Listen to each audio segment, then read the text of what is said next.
Good morning મિત્રો, શુભ સવાર, જય શ્રી રામ મિત્રો. અમે આવી ચુક્યા છીએ વીરપુર ચોકડી. 3 રસ્તા પડે છે.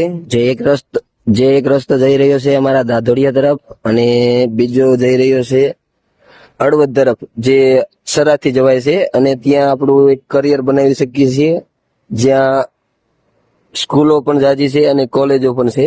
અને બીજી તરફ જવાય છે અહીંયા સુરેન્દ્રનગર. જો મિત્રો તમે મારા વ્લોગને જોતા હોય તો લાઈક કરો, શેર કરો, કોમેન્ટ કરો. અહીંયાથી સામે એક પ્રખ્યાત ચોકડીની પાવભાજી છે અને સવારમાં આપણે આવી ગયા હોય એટલે અહીંયા એક નાસ્તાની લારી પણ છે, જ્યાં સવારમાં આપણે નાસ્તો કરી શકીએ છીએ. અને એક બાજુમાં આ બાજુ પણ છે, તો સવારમાં કોક આવી ચૂક્યા હોય તો નાસ્તો પણ કરી શકશો. તો મિત્રો આ અમારા વ્લોગર વાઘેલા ભાઈ છે, જેમની ચેનલનું નામ છે બીસી જર્ની.